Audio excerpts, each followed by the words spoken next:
Fala, filhotes, vocês estão vivos? No vídeo agora nós vamos falar um pouquinho sobre os misteriosos evangelhos apócrifos, né?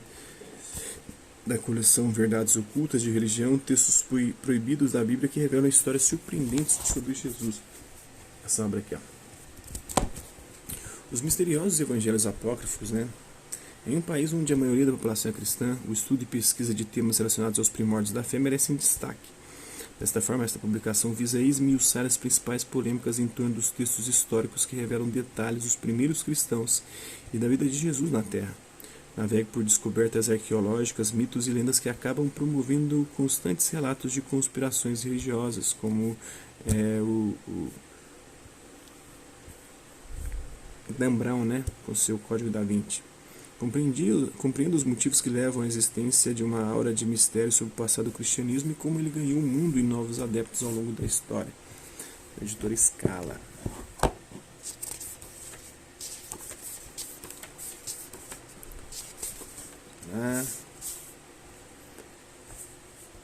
Vamos ao conhecimento. Abaixo algumas das correntes mais comentadas de heresia cristã. Muitos destes grupos são citados por Humberto Eco logo no começo da sua obra-prima, O Nome da Rosa, né?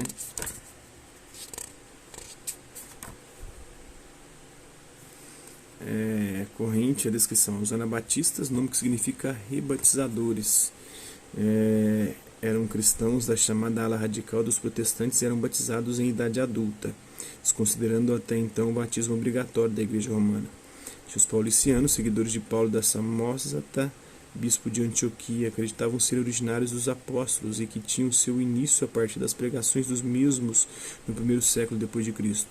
O montanismo, fundado por Montano, um profeta asiático que viveu entre os séculos 2 e 3, seu movimento via as revelações proféticas sem fundamentação bíblica, uma exegese e uma interpretação sólida, né? O wofismo, doutrina surgida por volta do ano 100 depois de Cristo, resultado de várias seitas surgidas entre o Egito e a Síria, atribuiu grande importância à serpente citada no Gênesis e a considerava como a portadora do conhecimento do bem e do mal, e por isso um importante símbolo da gnose ou do conhecimento. Olha só, né, as escolas.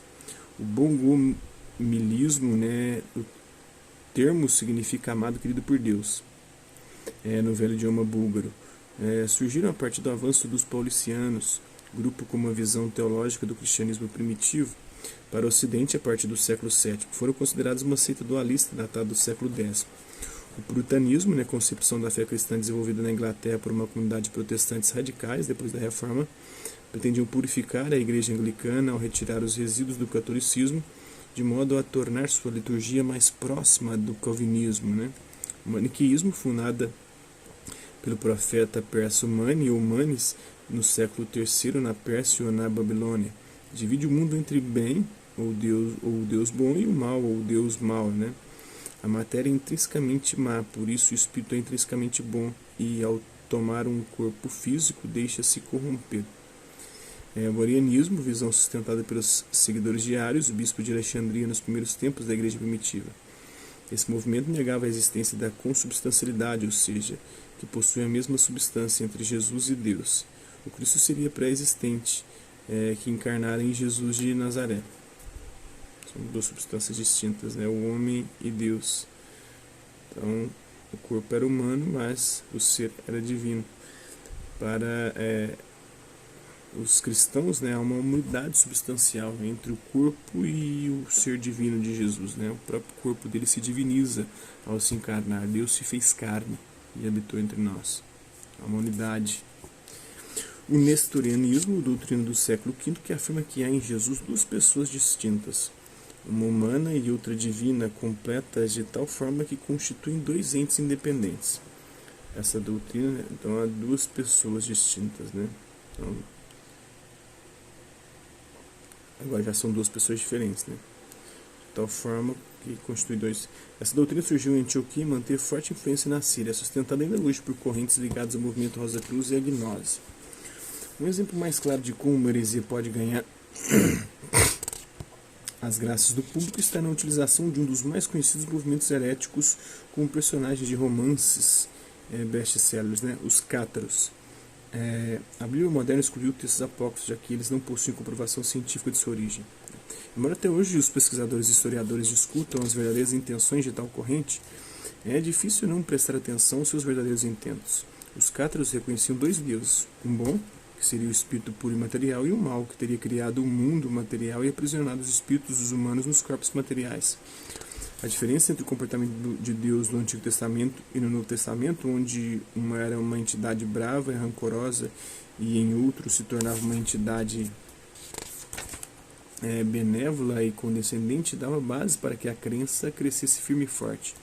O ponto importante é entender que, embora o termo heresia seja utilizado até hoje, ficou muito ligado à Idade Média e às ações da atual Congregação para a Doutrina da Fé, o novo nome da Santa Inquisição que sobrevive até hoje. A cada dia que passa, os doutores da Igreja revêem os atos de seus antepassados e admitem que a prática inquisitorial estava errada ao punir com violência e morte os indivíduos hereges, como eles mesmos adoram declarar.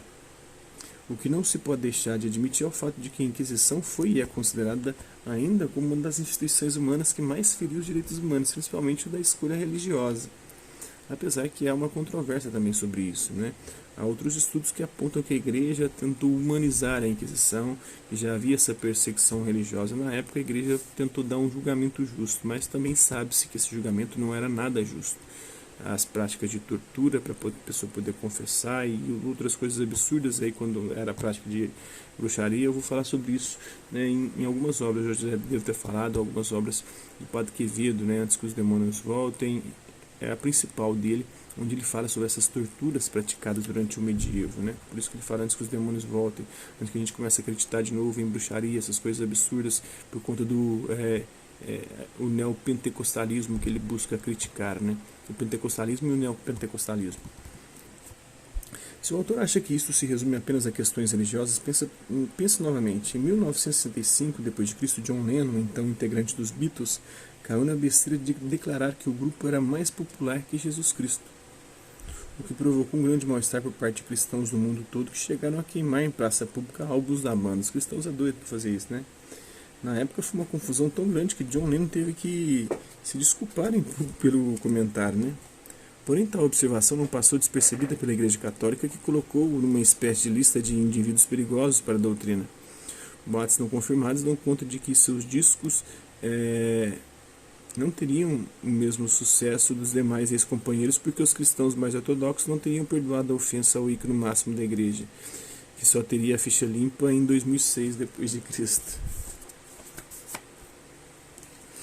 Então é isso aí, né? Desde os tempos de Jesus há um esforço insistente para que o cristianismo se tornasse uma religião unitária e universal.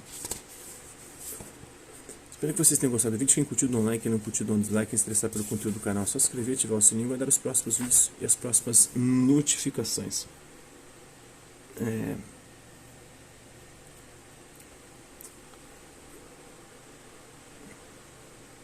Colabora com o nosso canal, compartilhe os nossos vídeos e ajude a chegar ao maior número de pessoas possíveis. Gostaria aqui de agradecer aos 812 inscritos no nosso canal, agradecer também aqueles que ficaram por conta de um conteúdo passo por aqui, deixando sua visualização, seu like, seus dislikes, seus comentários, aqueles que compartilham os nossos vídeos, compartilham o nosso canal, seja aqui nessa plataforma no YouTube e outras redes sociais. No mais é isso aí, hasta lá, até a próxima.